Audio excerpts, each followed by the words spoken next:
Hi everyone, Jane here. Thank you so much for watching today and welcome to you all.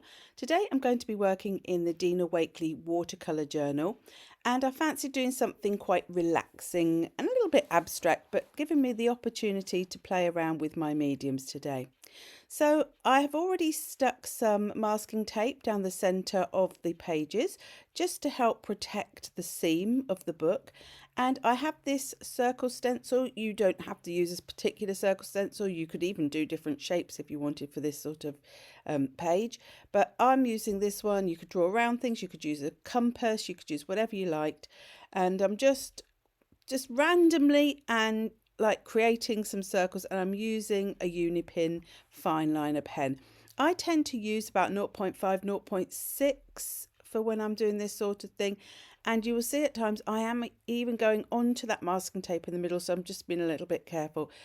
All I'm going for is a sort of flow across the page. I want to give a sort of bubble effect, and I am sort of giving it a mixture of sizes. So I want some smaller ones and I want them to overlap a little bit. So they're not, so suppose they're not really technically bubbles, because if they were really bubbles, they'd be transparent and you'd be able to see through them to the one behind. So it's just sort of an impression of bubbles, I would say. That's why I think I put abstract bubbles, because they're not technically bubbles.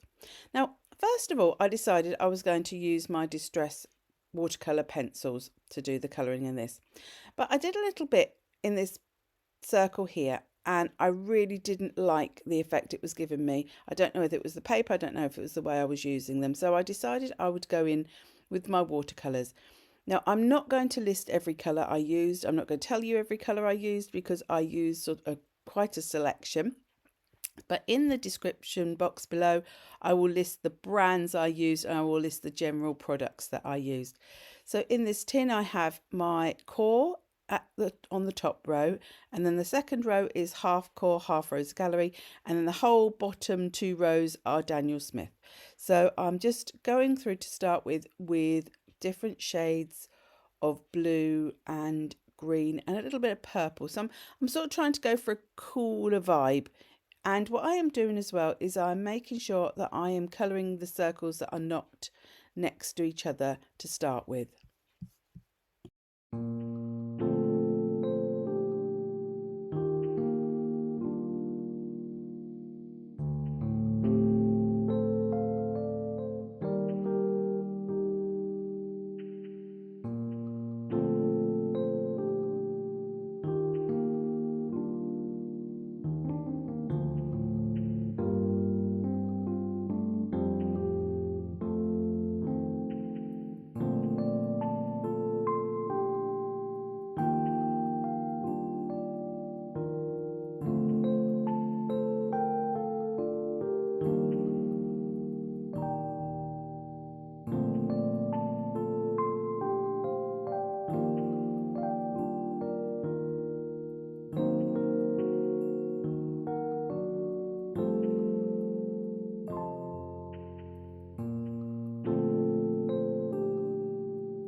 I left those ones to dry totally thoroughly before I then started on my next bubble. So these ones I'm going to add some warm tones to. So we're going in with the pinks and reds, yellows and oranges. When I say warm, I am actually using cooler tones of some of those colours, but I mean warm as in they're warmer than blues and things like that. So they're not necessarily the warm tone of that colour, but they are warmer colours.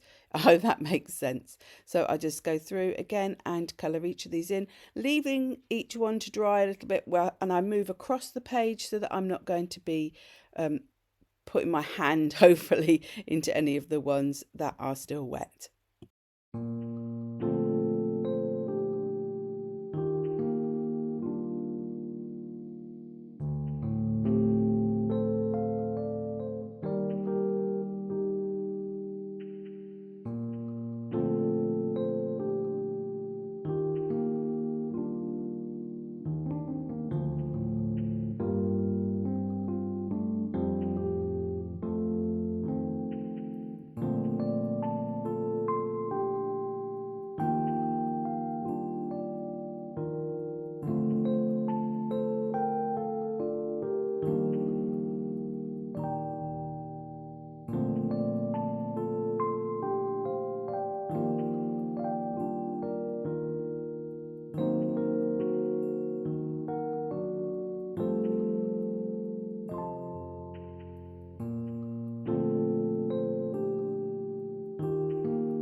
Once it was all dry, I wasn't overly happy with how some of the edges of my circles looked. So I'm going in with my Lamy, my Lamy All-Star fountain pen. This one has got, I do believe, possibly a fine nib or it might be a medium. Oh, I'm not sure. It's got a nib and it's got some very dark blue waterproof ink in it. So I'm going around each of the circles, particularly where I see there might be a little bit of bleed of the colour into the main page, and I'm just going in and doing like wiggly lines just to make it more of a feature. And I really liked this part. I really enjoyed doing this, and I really enjoyed how this looked because it made them less perfect circles and more something that looked maybe a little bit more hand drawn.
So you will have seen that after I'd added the fountain pen, I added in some gold Copic Acrea to add some highlights. And then I went around the outside of the circles with my Derwent Inktense pencil in dark indigo, just to add a little bit of shadow and shading to help bring those circles to the fore. And now I'm just adding in some white Posca pen as well. Now I was going to add like a sparkle to each one, but I didn't like how it looked, so I didn't do that in the end. I think, I can't remember if that's after this bit or before this bit, but I'm going in to add some highlights. And sometimes when you use the white Poscas, they don't always give you as thick a white line as you might like. So what you can do, that was where I did that the sparkle and then didn't like it. I sometimes dry off the layer that I've already done, and then because it is a paint, you can then go back over it and it will give you a more opaque finish to your line. So that is what I'm doing here, because I really did want those white lines to look like, you know, shine coming off of bubbles, even though, as I've said, these are very abstract versions. Then I wanted just to add something on here. Now this stamp set is a Typewriter text stamp set from Studio Light. I really wanted a more texty, distressed stamp, and when I looked around on the internet, this was the one that came up, so I purchased it. And it's a really nice one for adding a bit of background text. And I'm just going in with archival ink, and some places I'm doing it in the first generation of ink, as in straight from the Inkpad, and other times I'm taking that stamp and like using the same ink again, so I get a more faded look, and that's a really nice way to get like graduations in depth in your stamping. And I'm trying to go mostly where the circles are. And then finally, all I wanted to do to this page now was to add a sentiment, and this was just one that was in my stash, using a bit of Cosmic Shimmer glue just to stick it down. And that really is the end of my project. So I hope you enjoyed this journal spread today, and it inspires you to do something maybe similar. You could either with bubbles or with different shapes. You could do all sorts of different shapes, but it's a nice opportunity to create something that looks pretty, but also gives you an opportunity to experiment. So you could use any of your mediums to colour those shapes in and around them. It just gives you a chance to try them out and see what they do and how they interact. So thank you very much. If you have enjoyed, do please give this video a thumbs up. And if you haven't already subscribed, I'd love it if you could do that as well. If you see that hype button, then do please give that a click. It costs nothing and it really helps promote small creators videos across YouTube even more. And at the end, you will see a list of my lovely super supporters, my YouTube members, and I will put more information about that in the description box below. But until the next time, thank you very much for watching, and goodbye.